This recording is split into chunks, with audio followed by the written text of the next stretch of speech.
हे hi hello. तो आज बात करेंगे 2012-13 का एक शो आता था पुनर्विवाह जिंदगी मिलेगी दोबारा उसके बारे में। ये शो ना जी पे आता था, जी टीवी पे। और फर्स्ट सेकंड वीक से ही इसकी टीआरपी बिल्कुल रिकॉर्ड ब्रेक कर रही थी। इसकी स्टोरी री मैरिज के अराउंड थी, जो कि दो पेरेंट्स हैं अपने बच्चों के साथ रहते हैं और दूसरी शादी करते हैं, इस पे बेस्ड थी। So let's start the review. So drama की स्टार्टिंग आरती से होती है, प्लेड बाय कृतिका, जिसका 8 साल का एक बेटा अंश होता है एंड जिसका हस्बैंड प्रशांत उसको डिवोर्स देके किसी और के पास चला जाता है और वो अपने इन लॉज के घर पे सास ससुर के साथ ही रह रही होती है। दूसरी तरफ जो हीरो होता है यश, प्लेड बाय गुरमीत चौधरी, वो भोपाल का एक रिच वेडिंग प्लानर दिखाया है। उसकी वाइफ अर्पिता की डेथ हो चुकी होती है और उसकी भी दो बेटियां होती हैं, पलक एंड पायल। अच्छा, दोनों को ना रीमैरिज करनी नहीं होती है, बट आरती सोचती है कि अंश के पापा मिल जाएंगे एंड यश का जो छोटा भाई होता है प्रतीक, उसको लव मैरिज करनी होती है परिधि से। सो वो कसम खा लिया होता है कि जब तक यश शादी नहीं करेगा तब तक उसकी भी शादी नहीं होगी। एंड यश भी सोचता है कि उसकी भी बेटियों के लिए मम्मा आ जाएगी एंड फैमिली का जो भी नीड है वो उन दोनों की शादी हो जाती है। शादी के बाद यश जो है वो आरती को बोल देता है कि देखो, मेरी कोई पर्सनल नीड तो है नहीं, तो हम लोगों का शादी का मोटिव यही होना चाहिए कि हमारे बच्चों को पेरेंट्स मिल जाएं। एंड वो ना ऑल टाइम अर्पिता की यादों में एंड उसकी इमेजेस के साथ रहता है। उसको दिखाया है कि पूरे उसके रूम में, घर में अर्पिता अर्पिता की फोटोज वगैरह लगी होती हैं। तो स्टार्टिंग ऑफ डेज ना आरती को बहुत प्रॉब्लम्स होती है, मतलब उसको उसके जो नए इन लॉज होते हैं वो बहुत कंजर्वेटिव टाइप दिखाए हैं इसमें। जैसे सूरज प्रताप सिंधिया, यश के जो पापा होते हैं, एंड मम्मी जो होती हैं गायत्री सिंधिया, वो थोड़े तो कंजर्वेटिव होते हैं और आरती को एडजस्ट करने में थोड़ी प्रॉब्लम होती है, बट धीरे धीरे वो सबका दिल जीत लेती है एंड उसमें उसका साथ देती है। जैसे उसकी भाभी जो है विधि, वो भी बहुत अच्छी होती हैं, और जो परिधि होती है वो न्यूट्रल दिखाया परिधि को, क्योंकि वो अपनी जॉब वगैरह में इन्वॉल्व रहती है, तो इतना ज्यादा घर में इन्वॉल्व रहती नहीं है वो। लेकिन ये है कि सास बहू का ड्रामा नहीं होता है, देवरानी जेठानी कैसे चाल वाला सीन कोई नहीं होता है, जो टिपिकल पहले के शोज में आता था। तो ये शोज जो होता है उस टाइम का थोड़ा नॉर्म ब्रेकर टाइप था। फिर यश की ना एक बुआ होती हैं जिनको कोई तो इश्यू है आरती से, जैसे कि वो विडो होती हैं, उनकी रीमैरिज किसी ने कराई नहीं होती है। एंड आरती यश के साथ रीमैरिज करके आती है एंड घर बस जाता है उसका, तो वो चिढ़ती रहती हैं कि मेरा तो घर बसा नहीं, मेरा रीमैरिज किसी ने कराया नहीं, इसका घर कैसे बस गया एंड ऑल दैट, ये सब सोचती रहती हैं। सो वो थ्रू आउट ड्रामा ना कोई प्रॉब्लम क्रिएट करती रहती हैं। बट फिर भी आरती, पलक एंड पायल भी जो उसको अपनी मम्मा मान लेती हैं एंड वो लोग अपनी हैप्पी फैमिली की तरह रहने लगते हैं। इसी दौरान ना साथ रहते रहते क्या होता है कि आरती यश से प्यार करने लगती है। यश अभी अर्पिता के ख्यालों में ही है, लेकिन आरती यश से प्यार करने लगती है। अब एक दिन क्या होता है ना कि आरती एंड यश और तीनों बच्चे मुंबई जाते हैं फॉर वेकेशन एंड वहां पे दे हैड फन एंड यश भी आरती से फ्रेंडली ट्रीट करता रहता है। एक टाइम पे क्या होता है कि यश एंड आरती नशे में होते हैं और उनके बीच में इंटीमेसी हो जाती है।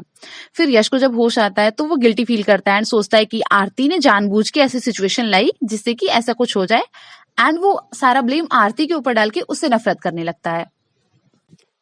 इधर आरती को याद ही नहीं आता है कि क्या हुआ है। सारे घर वाले भी परेशान होते हैं, आरती से पूछते हैं कि क्या हुआ है, बट उसको तो कुछ याद ही नहीं होता है। एंड यश को लगता है कि वो अपनी पहली वाइफ जो अर्पिता है उसको चीट किया है एंड वो आरती को घर छोड़ के जाने के लिए बोल देता है। बट आरती जाती नहीं है, यश को समझाने की कोशिश वगैरह करती है। बट फिर कुछ दिनों के बाद आरती को पता चलता है कि सी इज प्रेग्नेंट। देन उसको मुंबई वाले सीन्स याद आते हैं एंड पता चलता है कि आखिर में यश गुस्सा क्यों है। अब उसको लगता है कि इंटीमेसी से तो यश इतना गुस्सा है, बच्चे को तो क्या ही एक्सेप्ट करेगा, तो वो अंश के साथ घर से चली जाती है। इधर यश को भी अर्पिता जैसे दिखती है एंड उसको समझाती है कि नहीं नहीं, तुमने कोई गलत नहीं किया है कुछ। एंड वो एक तो बॉक्सिंग राउंड होता है, उसमें वो सोचता है कि अगर मैं जीत जाता हूँ देन अर्पिता ने मुझे माफ कर दिया है, तो वो जीत जाता है आखिर में। एंड वो सोचता है कि अर्पिता उसको सामने आके बोल रही है कि नहीं, तुमने कुछ गलत नहीं किया है, तुमको एक्सेप्ट कर लेना चाहिए आरती। एंड विधि भी उसको समझाती है कि ठीक है, जो इंसान नहीं है दुनिया में उसके लिए आप परेशान हो रहे हो, अपनी बीवी के साथ ऐसे कर रहे हो, तो वो यश समझ जाता है। एंड फिर वो आरती को ढूंढने के लिए जाता है कि उसने अपने आप को माफ कर दिया होता है एंड वो गिल्टी फील नहीं करता। देन वो पूरा एक्सेप्ट करता है कि ठीक है, मुझे आरती को ही अपनी एज अ वाइफ को एक्सेप्ट करना है। देन वो आरती को ढूंढने के लिए जाता है। आरती उसको मिल जाती है बस स्टैंड पे। अब यहाँ पे एक ट्विस्ट आता है कि यहाँ पे क्या होता है ना कि आरती बस स्टैंड पे थोड़ी उसका एक्सीडेंट जैसा कुछ होता है और उसको एक आदमी बचा के हॉस्पिटल लेके जाता है। अब वो आदमी और कोई नहीं होता है, वो आदमी होता है प्रशांत। प्रशांत मतलब कि जो उसका एक्स हस्बैंड है, यस, वो भी वापस आ गया है। जिस लेडी के लिए उसने छोड़ा था, जिस लड़की के लिए उसने आरती को छोड़ा था, वो लड़की उसको छोड़ के चली गई है। तो अब वो वापस आ गया है और उसको क्या कर, उसको अब अपना अंश बेटा और अपनी वाइफ आरती, उसको दोनों वापस चाहिए। सो फाइनली यश आरती को एक्सेप्ट कर लेता है एंड वो लोग घर आते हैं। बट अब प्रशांत क्लेम करता है कि अंश उसको चाहिए एंड वो उसका एक्स हस्बैंड है। अब ये बात तो आरती ने सबसे छुपाई होती है कि वो डिवोर्सी है। उसने तो बताया होता है कि उसके हस्बैंड की डेथ हो चुकी होती है। तो फैमिली में जब ये चीजें पता चलती हैं तो थोड़ा बवाल वगैरह होता है। बट यश जो है वो आरती को सपोर्ट करता है एंड वो लोग अंश की कस्टडी जीत जाते हैं।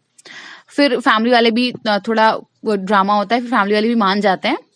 फिर नेक्स्ट ट्विस्ट ये आता है कि अब पता चलता है कि यश जो कि गायत्री एंड सूरज प्रताप का बेटा दिखाया है, वो एक्चुअली में सूरज प्रताप एंड गायत्री का बेटा है ही नहीं।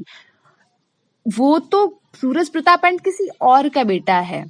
तो ये स्टोरी क्या होती है ना कि जो सूरज प्रताप है ना, उनका किसी और लेडी से अफेयर होता है, एक्स्ट्रा मैरिटल अफेयर। एंड जब वो लेडी प्रेग्नेंट हो जाती है तो सूरज प्रताप उनको बोलते हैं कि आप इस बेटे को अडॉप्ट कर दो, बच्चे को, और उसको पैसा वगैरह देके चले आते हैं छोड़ के। बट वो लेडी बच्चे को अबॉर्ट नहीं करती है और यश पैदा होता है। एंड उसी टाइम पे गायत्री का भी ये सेकंड बच्चा होने वाला होता है। देन वो लेडी आती है और अपने बेटे से ये गायत्री के बेटे को एक्सचेंज कर देती हैं। तो यश गायत्री के पास आ जाता है और गायत्री एंड सूरज प्रताप का जो रियल बेटा है वो उस लेडी के पास चला जाता है। और अब वो इतने सालों से उस लेडी के पास रह रहा होता है। उसका नाम आकाश होता है, ठीक। तो गायत्री को प्रॉब्लम कुछ तो होती है एंड ऑपरेशन वगैरह में उसकी डेथ हो जाती है। एंड फिर पता चलता है यश एंड आरती को कि एक्चुअली में यश जो है वो किसी और का बेटा है। देन वो लोग ऐसा सच्चाई का पता लगाते हैं एंड उसको वापस लेके आते हैं, उन लेडी को वापस लेके आते हैं विथ आकाश एंड इशिता। अब इशिता कौन है? इशिता वो है जो यश की शादी होने वाली होती है। स्टार्टिंग में सब लोग उसको फोर्स कर रहे होते हैं कि तुम रीमैरिज कर लो। तो यश का रिश्ता इशिता के लिए जाता है। बट यश को एज अ अपनी बच्चों की माँ चाहिए होती है, तो वो आरती को पसंद कर लेता है स्टार्टिंग में। तो वो मना कर देता है कि नहीं, मुझे इशिता से शादी नहीं करनी है, मुझे आरती से शादी कर लेनी है। ठीक है, आरती से शादी करना is good but not Ishita. Ishita उस टाइम से यश से प्यार कर रही होती है। एंड जब उसको पता चलता है आकाश के बारे में कि ये उसका भाई है, देन वो आकाश से शादी कर लेती है ताकि वो आकाश के थ्रू सिंधिया हाउस में एंट्री कर पाए यश के पास। फिर आरती जो प्रेग्नेंट होती है, इतने दिनों से प्रेगनेंसी चल रही होती है, तो आरती का एक बेटा होता है आयु। तो उसकी जब गोद भराई हो रही होती है तो उस फंक्शन में इशिता आयु को किडनैप करा लेती है और एक ऑर्फनेज में डलवा देती है। अब कई महीने बीत जाते हैं जब परिधि जो होती है, प्रतीक एंड परिधि जो छोटा भाई होता है यश का, उसकी जो वाइफ होती है उसको रहता है कि वो माँ नहीं बन सकती, कुछ उसको मेडिकल इश्यूज होते हैं, वो माँ नहीं बन सकती है, ठीक। तो वो सोचती है कि एक बच्चा अडॉप्ट कर लूं। अब वो कई महीनों के बाद उसी ऑर्फनेज में जाती है जहाँ पे आयु को उसने किडनैप करके रखवाया हुआ है। तो वो आयु को अडॉप्ट करके घर ले आती है। एंड आरती को पता चल जाता है कि इशिता जो है वो यश से प्यार करती है एंड आयु को भी उसने किडनैप वगैरह करवाया था। एंड उन लोग को पता चलता है कि अच्छा, अभी आयु का डेथ तो हुआ नहीं है, वो किडनैप करवा के इसने कहीं तो रखवाया, वो जिंदा है। फिर वो कन्फ्रंट करते हैं, पुलिस कंप्लेन वगैरह करते हैं। देन इशिता एक्सेप्ट कर लेती है लास्टली कि हाँ ठीक है, मैंने ये सब कुछ किया है यश के लिए। एंड बच्चे का भी बता देती है कि मैंने उस ऑर्फनेज में करवाया था। लास्टली पता चल जाता है सबको कि ये जो परिधि के पास इतने महीनों से एक बच्चा रह रहा है, वो बच्चा आयु ही है, जो कि यश एंड आरती का बेटा है। फिर इशिता जो होती है वो जेल चली जाती है लास्ट में।